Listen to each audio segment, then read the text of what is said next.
Le thème de ce matin va porter sur les patriotes. Donc c'est la suite des 2 derniers dimanches. La conscience patriotique. Aujourd'hui, nous allons voir l'image du vaillant soldat, l'image allégorique du patriotisme dans l'Ancien Testament.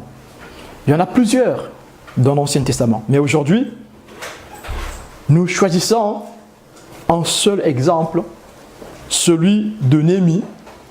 Nous allons parler ce matin, très brièvement,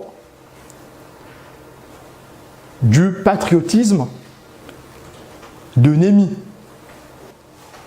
Ce grand laïc, parce que Néhémie n'était pas prêtre, c'est Esdras qui était prêtre.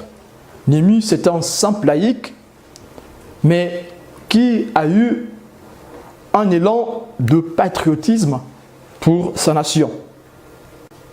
Nous allons faire un parallèle entre Néhémie et notre Seigneur Jésus-Christ.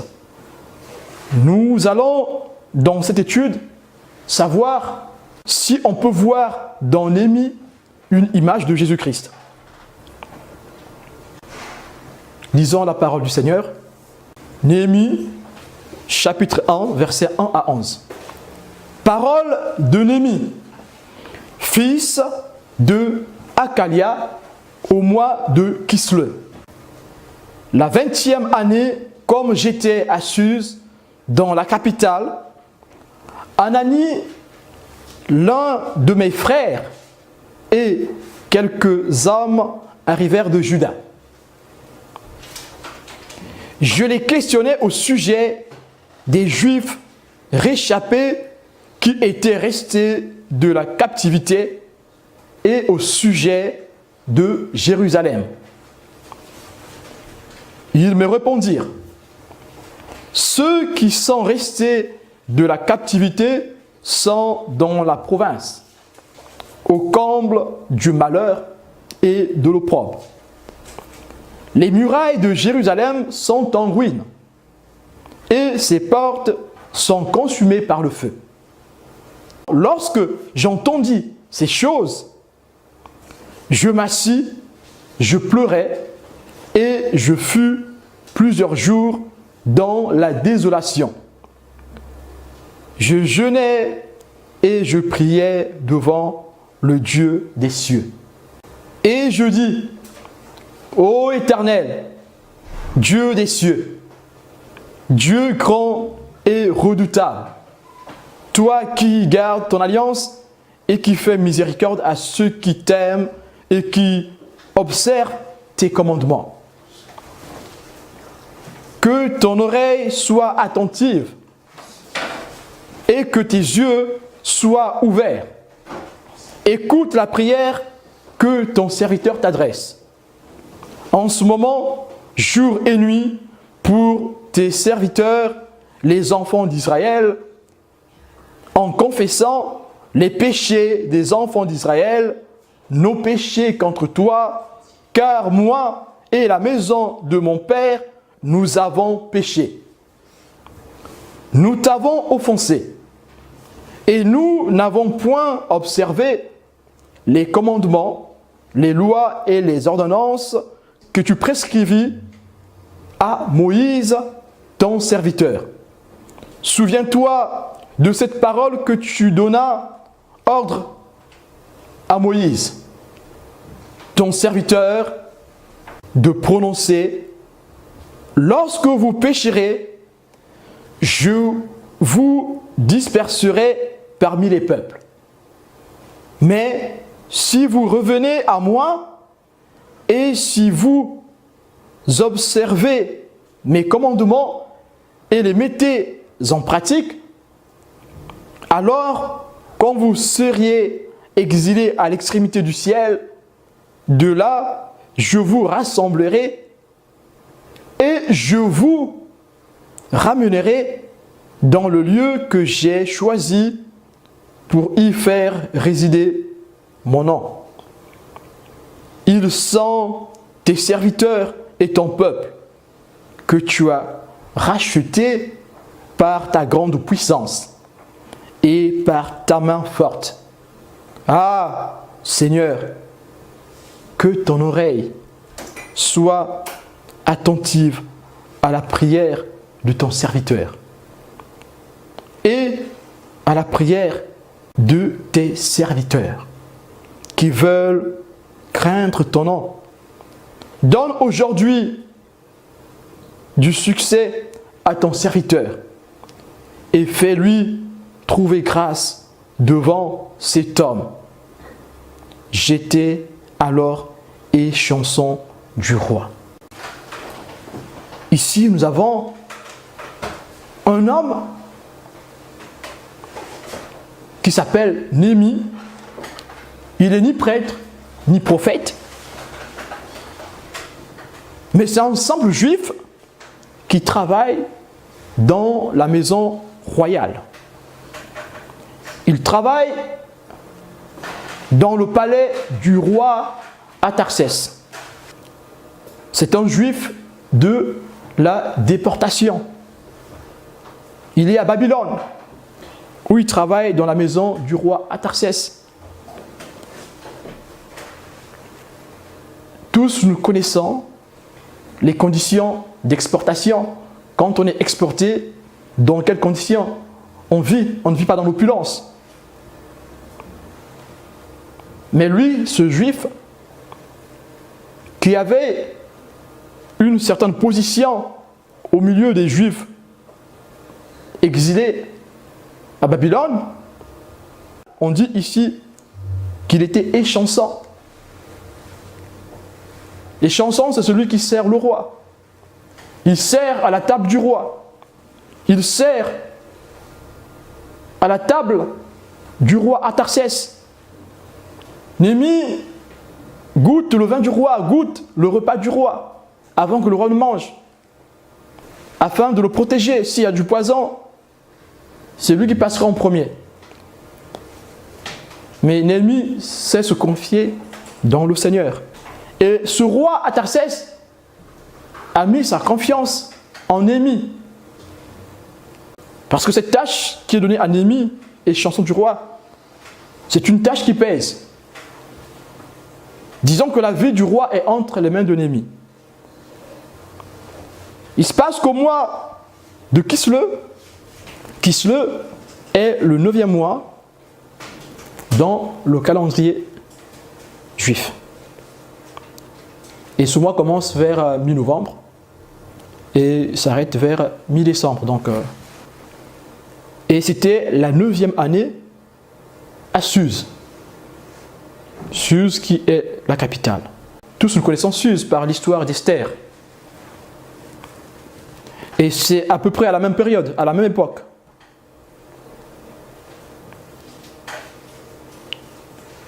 Et Suse ici, c'est la ville où régnait Assuérus.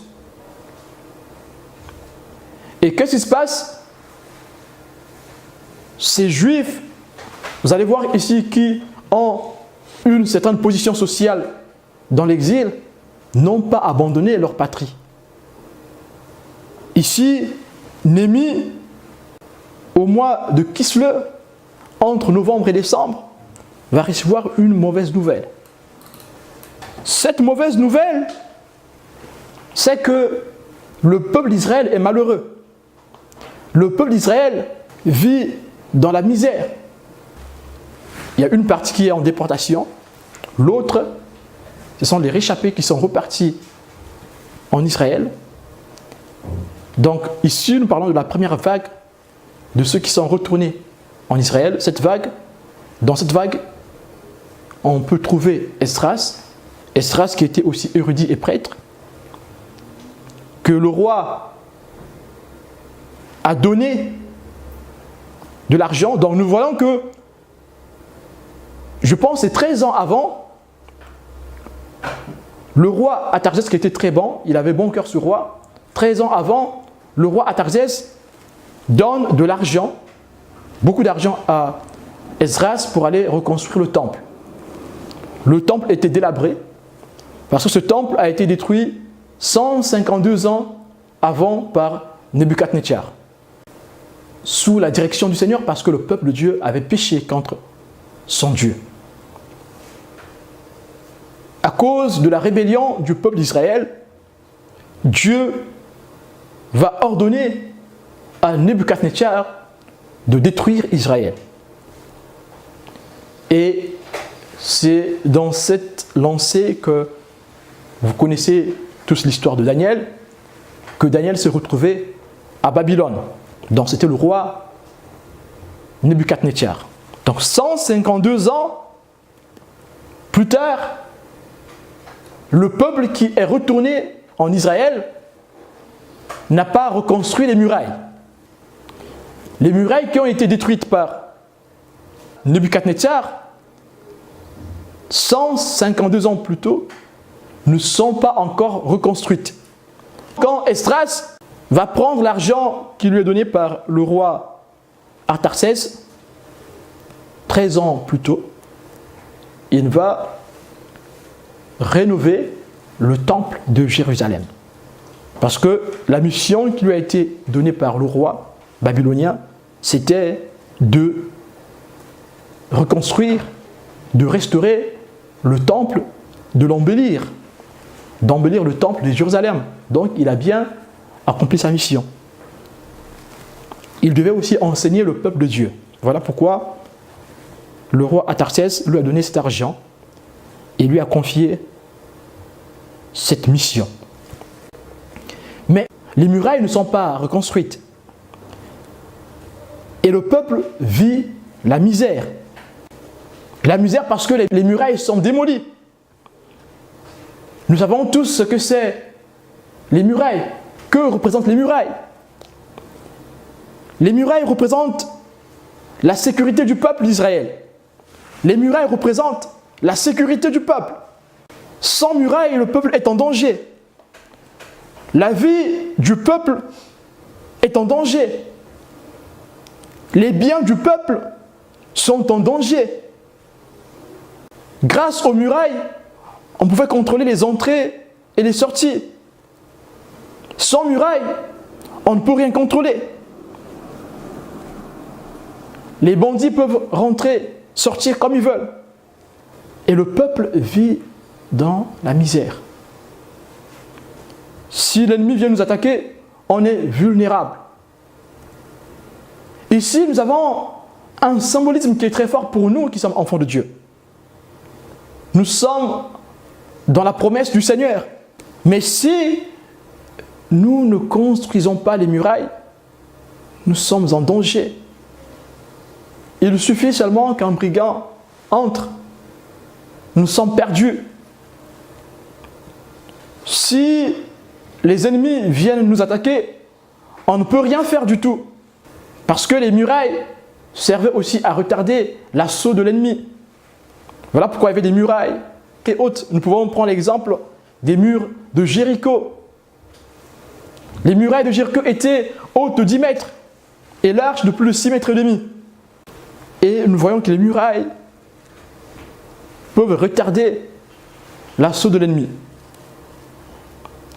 Ce symbolisme que nous avons ici, si nous ne bâtissons pas les murailles tout autour de nos vies, nous serons en danger. Peut-être qu'aujourd'hui, pour toi, tout va bien. Tu es dans le Seigneur, tout va bien. Et tu as laissé des brèches. Tu as laissé des sorties que tu n'as pas fermées. Ou par ta négligence, tu laisses des parties de tes murailles sans les fermer. Ou peut-être que tu n'as pas de muraille du tout, comme ici en Israël. Mais tu ne vois pas que c'est un danger aujourd'hui parce que tu es en paix, tu es dans la joie, dans le Seigneur. Mais le jour de la tentation, pourras-tu résister? Le jour où tu vivras l'assaut de l'ennemi, pourras-tu résister? Mais nous avons ici dans ce texte un exemple patriotique. Nous avons un patriote. Nous avons ici un homme qui a une conscience patriotique. Cet homme, dans la maison du roi, vivait dans l'aisance. Tu ne peux pas travailler dans la maison du roi et être pauvre. Ce n'est pas possible. Si tu travailles chez le roi, tu vivras les avantages du roi. Tu mangeras à la table du roi. Et ce Néhémie, comparé à la situation de ses compatriotes, vivait une belle vie, si je puis le dire. Mais à l'écho de la nouvelle, qu'est-ce qu'il va faire Néhémie? Comment va réagir Néhémie à l'écho de la nouvelle? Verset 3, il est écrit « Ceux qui sont restés de la captivité sont là dans la province, au comble du malheur et de l'opprobre. Les murailles de Jérusalem sont en ruine et ses portes sont consumées par le feu. » Voyons ici le malheur du peuple, l'opprobre, la honte du peuple. Pourquoi? Parce que les murailles sont en ruine. Les murailles d'Israël, pour ce peuple, c'est une fierté. Les murailles, pour le peuple d'Israël, c'est une protection, c'est une fierté. Les murailles ici, pour le peuple d'Israël, représentent la gloire de Dieu. Quand Israël est puissant, quand ce peuple est puissant, c'est Dieu qui est glorifié. C'est le nom de Dieu qui est craint aux alentours. Le fait que ce peuple vit dans l'opprobre, dans le malheur, dans la misère, c'est le nom de l'Éternel qui est sali.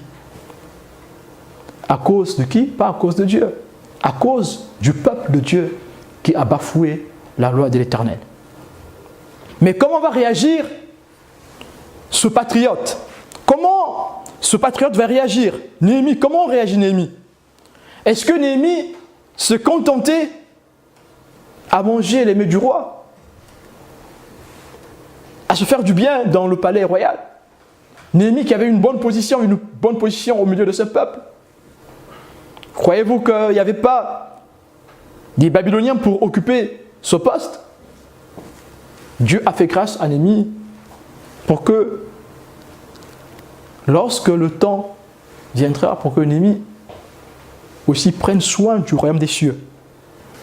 Peut-être que toi aussi, Dieu t'a fait des grâces.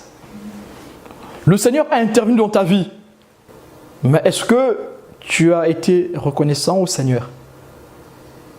Comment montres-tu ta reconnaissance au Seigneur? Néhémie, ici, qui est l'exemple du patriotisme israélite, est reconnaissant envers le Seigneur. Quand Néhémie apprend la nouvelle, il réagit au verset 4.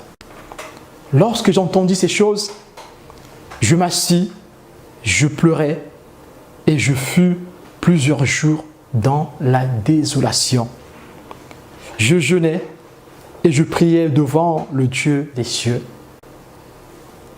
Quand Néhémie a appris la nouvelle, Néhémie ne s'est pas contenté de sa situation.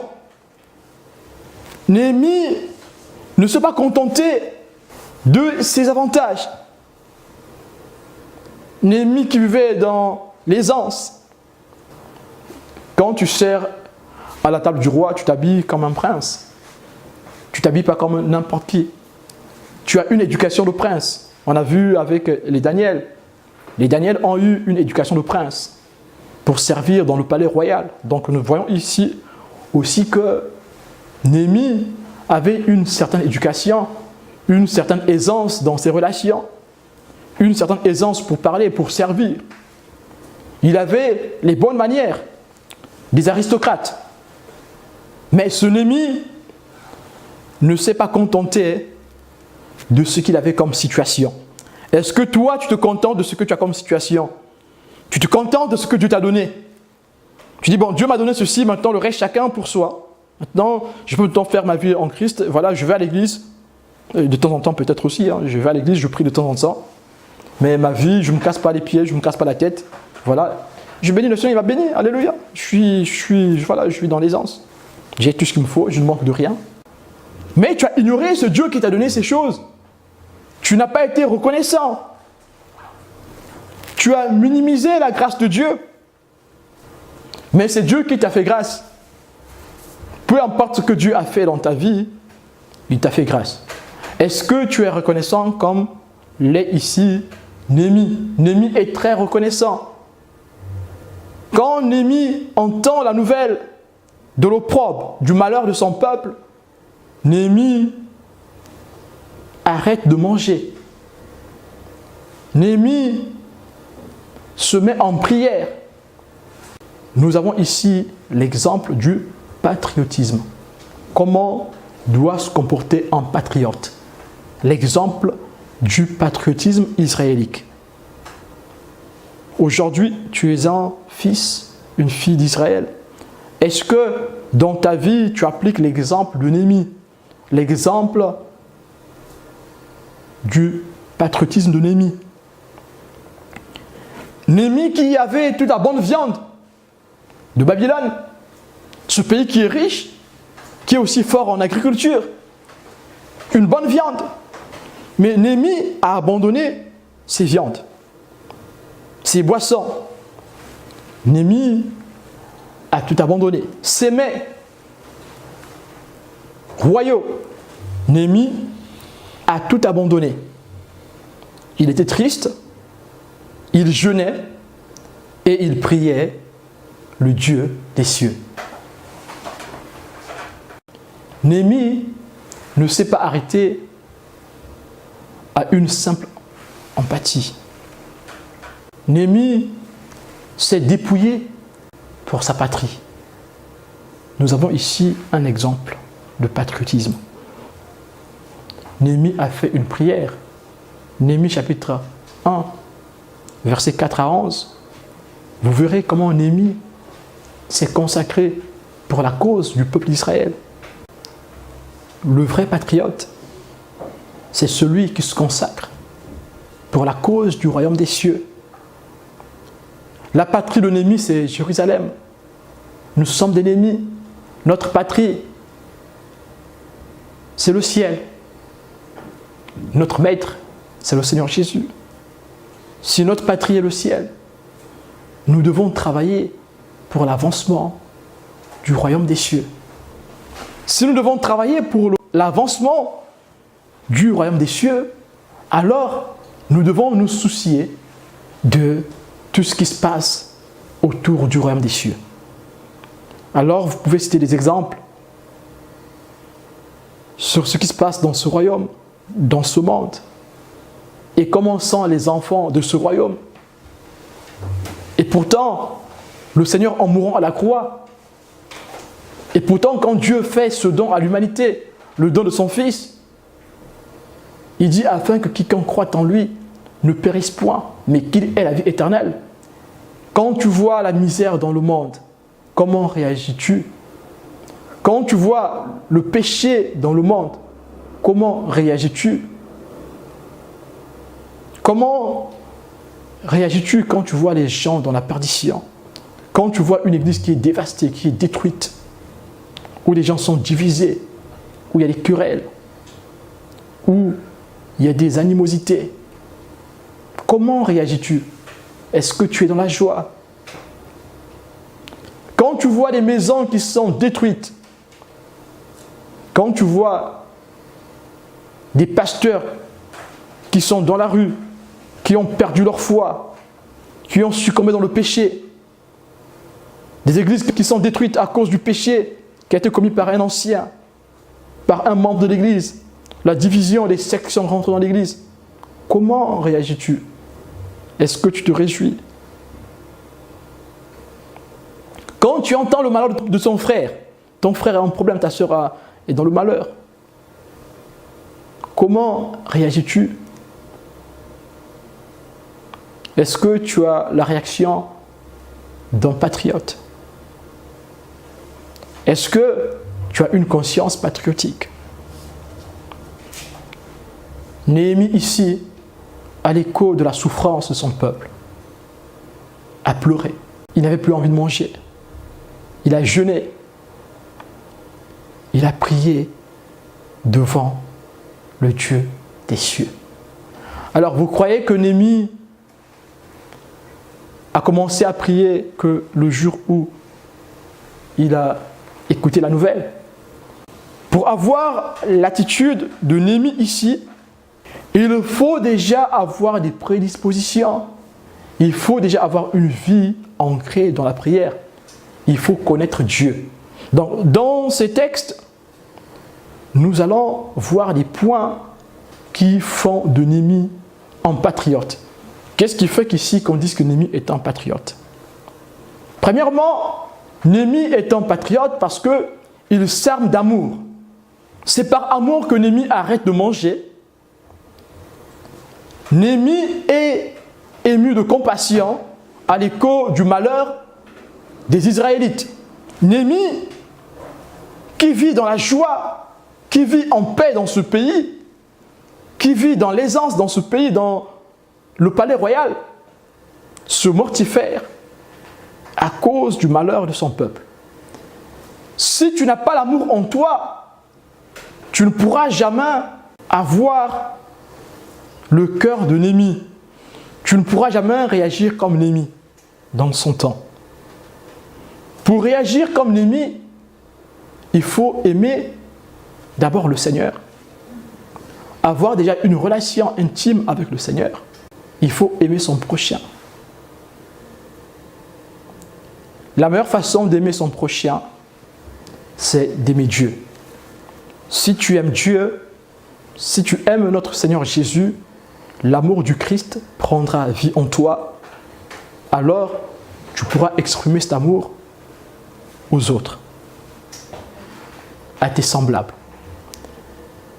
La première chose qui fait de Néhémie ici un patriote, c'est son amour. Son amour sans limite pour le peuple d'Israël. Mais qu'est-ce qui fait que l'amour de Néhémie soit aussi stable? L'amour de Néhémie pour son Dieu et pour son peuple est stable parce que Néhémie a une vie d'intérieur. Le patriote, c'est celui qui a une vie d'intérieur. Est-ce que tu as une vie d'intérieur? Examine-toi ce matin. Est-ce que tu as une vie d'intérieur? La vie d'intérieur, c'est la vie de prière.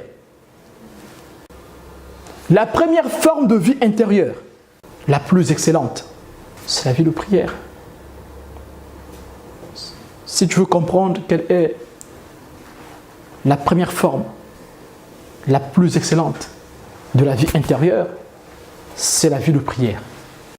Voilà pourquoi, quand tu es venu en Christ, le Seigneur, Dieu a mis en toi l'Esprit de Dieu. Il a mis en toi l'Esprit de son Fils, Jésus. Cet Esprit crie au fin fond de ton âme, au fin fond de ton cœur, au fin fond de toi, Abba Père. Vous avez cela dans Galates 4, verset 6. L'Esprit crie en toi, Abba Père, et l'Esprit te pousse à la prière. L'Esprit te réveille pour la prière. L'Esprit t'anime dans la prière. L'Esprit t'apprend à prier. L'Esprit prie pour toi. L'Esprit t'apprend ce que tu dois dire au Père. C'est la vie d'intérieur que nous devons avoir. Alors, est-ce que tu as une vie d'intérieur? Est-ce que tu as cette forme excellente de vie intérieure en toi? Pour avoir la position de Néhémie, il faut que tu acceptes d'avoir une vie d'intérieur. Il faut que tu écoutes l'accent, l'action du Saint-Esprit. Nous savons dans la vie du Seigneur Jésus-Christ, notre Maître, le Messie, il a développé cette vie d'intérieur qui est la prière. Il avait des moments de solitude où il se retrouvait en colloque, en réunion avec son Dieu, avec son Père. Luc 6, verset 12 le montre. Et Jésus se retrouvait dans les lieux déserts. Dans ces lieux, le Christ pouvait rentrer en communion avec son Père, pouvait prier, rentrer dans l'intimité de son Père. C'est ça la vie d'intérieur que doit avoir un patriote. C'est ça la vie d'intérieur qu'a eu ce patriote, Néhémie. Et vous voyez, dans cette étude, nous sommes déjà en train de répondre à cette question. Est-ce que Néhémie est le type du Christ? Dans son dévouement pour sa patrie, dans le sacrifice qu'il fait pour sa patrie, est-ce qu'on peut dire que Néhémie est le type du Christ? Nous pensons que oui. Voyez un peu comment il réagit Néhémie. Il commence par les pleurs. Jésus-Christ a pleuré quand il a vu le péché de son peuple.